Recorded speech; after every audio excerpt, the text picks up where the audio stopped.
तो सभी बच्चों के लिए बहुत ही ज़रूरी सूचना है ये। सभी बच्चों को ये वीडियो देखना बहुत ज़रूरी है, क्योंकि ये गलती आपने करी तो आपके पैसे बर्बाद भी हो जाएंगे, यानी कि वेस्ट हो जाएंगे।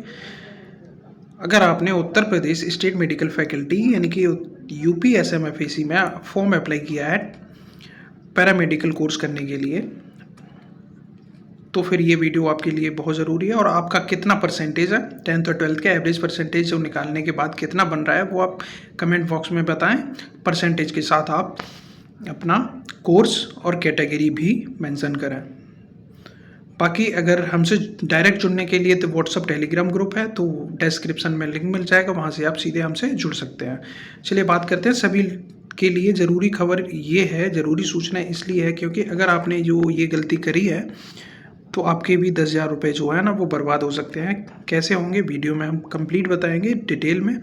तो मेरिट लिस्ट और कब आएगी वो भी बताएंगे। चलिए वीडियो में बताते हैं हम कि कैसे ये वेस्ट हो सकता है। तो ये देखें। तो सबसे पहले बात करें कितने कोर्सेस हैं। तो जैसा कि आपको पता है, आपने अच्छे से ब्रीफ किया भी होगा कि 28 कोर्सेस हैं टोटल ओवरऑल।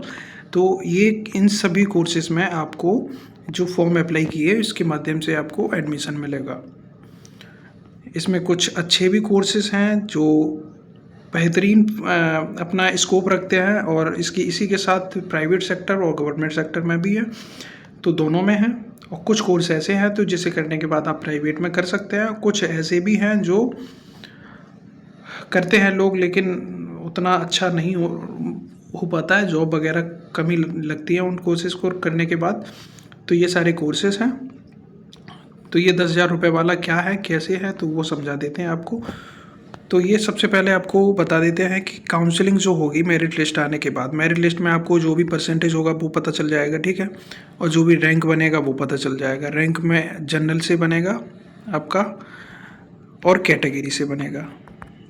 तो दो तरीके से रैंक बनेगा अलग अलग। तो आपका जो जनरल रैंक होगा वो रैंक अलग होगा, और कैटेगरी वाला वो रैंक अलग होगा, दोनों अलग अलग होंगे। तो कितना बनता है आपका रैंक, उसके बाद ही उस रैंक के अकॉर्डिंग ही आपको काउंसलिंग में कोर्सेज का चॉइस फिलिंग करने का और कोर्स मिलने का वो सब आपको उसके बाद ही अच्छे से पता चलेगा, क्योंकि वो होने के बाद ही कंफर्म हो पाएगा कि ये वाला कोर्स आपके लिए इतने से इतनी रैंक तक मिलेगा या फिर आसानी से मिल सकता है। तो वो चीज़ आसानी से कहना तभी हो पाएगा। बाकी अभी परसेंटेज का पता है, सभी को बताते हैं, तो वो भी है। मेरिट लिस्ट का बता देते हैं। तो मेरिट लिस्ट आज लगभग 20 तारीख से पहले आने के चांसेस है। क्योंकि 2024 का जो डेट मैंने देखा है, चेक किया है, उस हिसाब से 21 तारीख से जो रिजेक्टेड कैंडिडेट होते हैं, रिजेक्ट लिस्ट आती है, उसके बाद जो फॉर्म रिजेक्ट हो जाते हैं उन लोगों के करेक्शंस एक दिन के लिए विंडो ओपन करी जाती है। वो लोग फिर भी एक बार और चांस मिलेगा, सुधार कर सकते हैं। 2024 में हुआ था ये। अगर 2025 में ऐसा फिर से होता है तो फिर ये कह नहीं सकते। बाकी अभी के लिए ये चीज़ मुश्किल है। बाकी 21 तारीख उसमें दिखाई गई, उस हिसाब से देखा जाए तो 20 तारीख तक ही उम्मीद लग रही है कि मेरिट लिस्ट आ सकती है, ठीक है।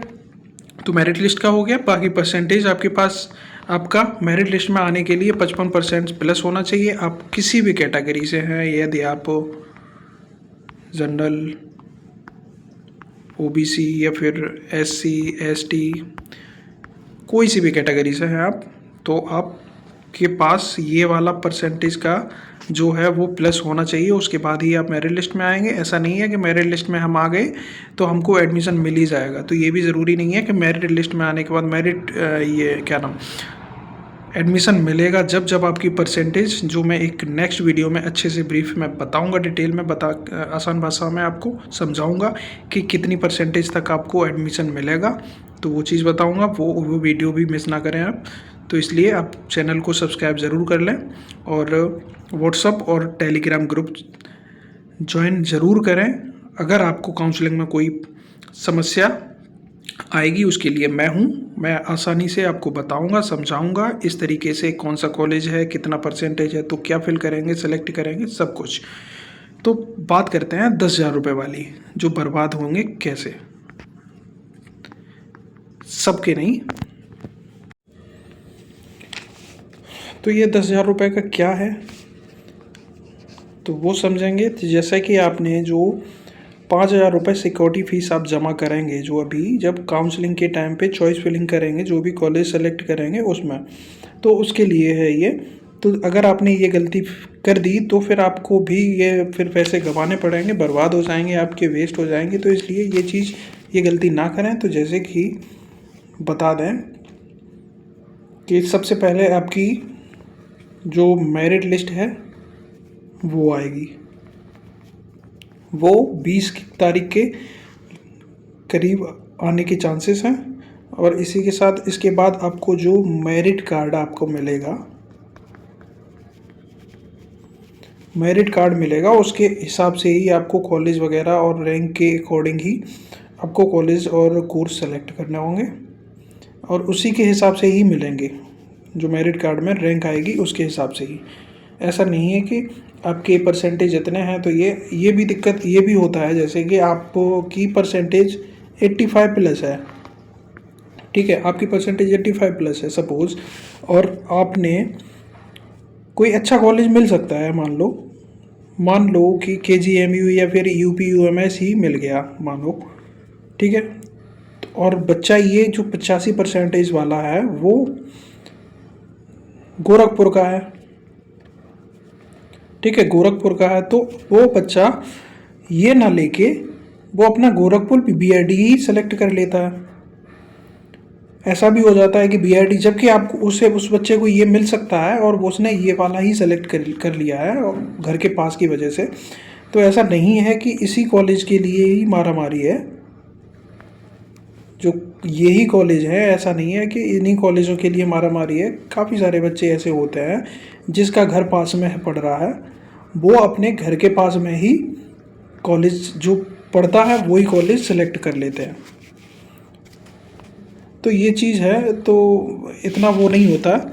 उसके बाद ही जो वेस्टेज वाला बात है, तो इसलिए एक बात सभी बच्चों को सुननी चाहिए, क्या है कि काउंसलिंग के टाइम पे जो, एक सेकेंड, काउंसलिंग के टाइम पे आप वही कोर्स सेलेक्ट करेंगे जो कोर्स आपको करना है। जैसे कि आपको कुछ बच्चे, मतलब अलग अलग सभी का है, कोई सा भी कोर्स करना चाहता है, कोई सा भी। तो काउंसलिंग के टाइम पे जो भी फिलिंग करेंगे वो बहुत ही सोच समझ के करनी होगी, क्योंकि जो कोर्स आपने सेलेक्ट कर दिया प्रेफरेंस में अगर आ गया तो वो मिल जाएगा। अगर मिल गया, आपको अच्छा नहीं लगा, फिर दिक्कत हो जाएगी, फिर बोलोगे स्कोप नहीं है, करें ना करें, करें ना करें, फिर प्रॉब्लम हो जाएगी आप लोगों के लिए। इसलिए सोच समझ के चॉइस फिलिंग करें, ये नहीं कि सब भर दिए, कोई ना कोई मिल जाए तो अच्छा है। अगर यही अच्छा है तो आपको करना है कोई ना कोई, तो फिर अच्छी बात है। अगर नहीं करना है, अच्छा कोर्स ही करना है जिसका स्कोप है, जिसका फ्यूचर है अच्छा, तो वो कोर्स करना है। तो उसके लिए ये चीज़ आपको समझनी चाहिए। जैसे कि आपने काउंसलिंग के टाइम पे वही कोर्स सेलेक्ट किया है, जो कोर्स आपको करना है वही कोर्स आपने सेलेक्ट कर लिया, ठीक है, सेलेक्ट कर लिया, तो जो आपकी पसंद का है वो तो करना ही करना है। उसके बाद अगर लगे आपको कि ये भी कर सकते हैं तो ये भी ठीक है, इसका भी लग रहा है तो वो भी कर सकते हैं, ठीक है। ये चीज़ तो एक हो गई है।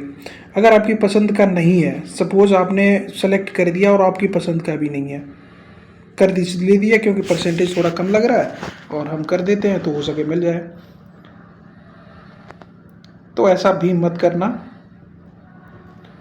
क्योंकि अगर आपने उसे सेलेक्ट कर दिया है तो यदि अगर वो मिल गया कोर्स, वही मिल गया गलती से भी, और आपने एडमिशन नहीं लिया फर्स्ट काउंसलिंग में, जैसे जो कोर्स हुआ वो आपने सेलेक्ट कर दिया और एडमिशन नहीं मिल रहा है, तो फिर क्या करना होगा उस केस में? आपको फिर नेक्स्ट काउंसलिंग के लिए उस केस में उस काउंसलिंग में आपने एडमिशन नहीं लिया है, फिर आप रजिस्ट्रेशन करेंगे, सेकंड काउंसलिंग में कर देंगे 500 रुपये पे करके।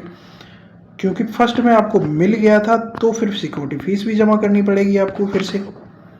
इस केस में करनी पड़ती है सिक्योरिटी फीस 2 बार जमा। जितनी बार काउंसलिंग कराओगे, तीनों चरण में कराओगे तो तीनों बार आपको सिक्योरिटी फीस जमा करनी पड़ेगी। अगर दोनों काउंसलिंग में अगर आपको कोर्स मिला और आपको अच्छा नहीं लगा, अगले की उम्मीद करने के लिए कि ये भी कर लें, ये नहीं अच्छा लग रहा दूसरे काउंसलिंग में शायद मिल जाए, सेकंड में मिल जाए, थर्ड में मिल जाए, तो इस केस में आपको फिर ये पैसे बर्बाद करने की वो है। जो सिक्योरिटी फीस आपने 5,000 जो जमा करी है फर्स्ट काउंसलिंग में, आपको कॉलेज फर्स्ट में मिल गया, आपको नहीं करना कोर्स नहीं करना, तो आप सेकंड काउंसलिंग के लिए जाओगे, तो सेकंड में आपको 500 रुपये का जो रजिस्ट्रेशन होता है वो फिर से कराना पड़ेगा, और वो कराना पड़ेगा। अगर कोर्स फर्स्ट में मिल गया था, अगर नहीं चाहिए वो वाला, तो फिर आपके लिए 5,000 रुपये सिक्योरिटी फीस फिर से जमा करनी पड़ेगी, इसलिए आपको ये 5500 रुपये फिर से आपको पे करने पड़ेंगे। तो ये 5500 रुपये 2 बार हो गए ना। फर्स्ट काउंसलिंग में आपने 5,000 रुपये किए, सेकंड में 5,000 किए। अब दोनों में आपको कोर्स सेलेक्ट समझ में नहीं आएगा कि ये वाला मिला तो अच्छा नहीं है। अब थर्ड काउंसलिंग में आप जाएंगे, फिर से करेंगे, तो फिर यहाँ पे आपको ये वाले पैसे बर्बाद ही हैं, फिर कोई फ़ायदा नहीं है इसका। इसलिए सोच समझ के जो भी कॉलेज सेलेक्ट करें, कोर्स सेलेक्ट करें, जो भी सेलेक्ट करना आपको, जो आपकी पसंद का है वही। ये नहीं कि हमें अच्छा नहीं लगा तो हमने सैनिटेशन वाला कर लिया, परसेंटेज थोड़ा कम लग रहा था सर तो कर लिया मैंने, पहले वो कर लिया, उसके बाद में बाकी कर लिए, तो आपको ये मिल जाएगा। फिर आपको करना पड़ेगा। अगर नहीं करते हैं उस केस में आपके जो अगर पहली काउंसलिंग में ही मिल गया, अगर नहीं करना चाहते तो आपके 5500 रुपये ये तो बर्बाद ही है। और इसी के साथ फिर अगर देखना चाहें तो उस हिसाब से फिर जो मैंने 10,000 वाला सीन बताया है उस हिसाब से हो रहा है, तो फिर वो भी बर्बाद है। इसलिए आपने DMLT करनी ही है, तो आप पहले नंबर पे DMLT ही रखेंगे। तो इसलिए आपको ये चीज़ समझनी बहुत ज़रूरी है, नहीं तो बाद में आपको दिक्कत हो सकती है, फिर करना पड़ेगा जो भी कोर्स मिलेगा तो वो। इसलिए ये चीज़ ध्यान रखें। और टोटल पैरामेडिकल डिप्लोमा कोर्सेज है तो वो 28 कोर्सेज है, तो 28 कोर्सेज में तो कोई से भी एक कोर्सेज आपको मिल जाएगा, अगर परसेंटेज के हिसाब से, रैंक के हिसाब से आपकी अच्छी बनी और क्राइटेरिया क्रॉस किया तो ये चीज़ मिल जाएगी आपको। 28 कोर्सेस है और सारे गवर्नमेंट कॉलेज हैं, ऐसा नहीं है कि कोई प्राइवेट कॉलेज है। तो ये है, फीस का मैंने बता ही दिया था, 43,000 है फर्स्ट ईयर में, सेकंड ईयर में 33,500। तो ये फर्स्ट ईयर सेकंड ईयर की है, और कुछ कॉलेज ऐसे हैं जो 24,000 ही ले रहे हैं। तो वो कॉलेज कौन से हैं, इसके लिए मैंने वीडियो प्रॉपर बना रखी है, वहाँ से जाके आप वीडियो को वॉच करें, और आप अपनी परसेंटेज भी बताएं कितनी परसेंटेज है, कमेंट बॉक्स में ही बताएं कि क्या परसेंटेज है और आपका क्या क्वेश्चन है, तो कमेंट बॉक्स में ज़रूर बताएं। बाकी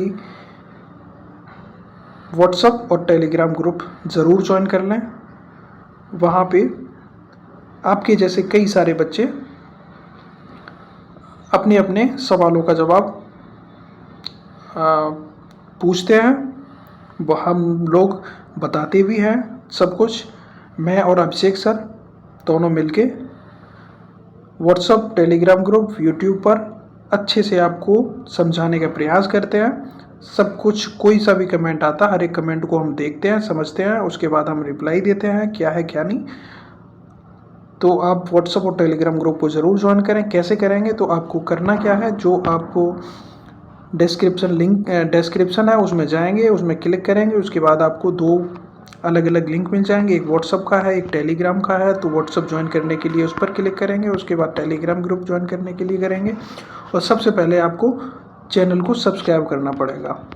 तो व्हाट्सएप चैनल को यूट्यूब चैनल को सब्सक्राइब कर लें, देव फार्मेसी। तो जहाँ तक है हम आप लोगों को समझाने का प्रयास करते हैं अच्छे से अच्छा, ये नहीं कि भ्रमित कर दें इधर का उधर, ये कुछ नहीं। जो भी है ऑफिशियली अपडेट के अकॉर्डिंग ही हम आपको इन्फॉर्म करते हैं, कोई सी भी अपडेट हो, कुछ भी हो, वो सब चीज़ आपको बताते हैं। तो ये चीज़ आप ध्यान रखें। तो चलिए मिलते हैं एक नई वीडियो में। परसेंटेज बताएंगे आप लोगों को कि कितनी परसेंटेज पर कौन सा कोर्स मिलेगा, तो वो वीडियो मिस मत करना। चैनल से जुड़े रहें, व्हाट्सअप ग्रुप ज्वाइन कर लें तो वहाँ पे हर एक वीडियो का अपडेट मिलता रहेगा। टेलीग्राम ग्रुप ज्वाइन कर लें तो वहाँ भी आपको अपडेट मिलता रहेगा। तो चलिए मिलते हैं एक नई वीडियो में। ठीक है बच्चों।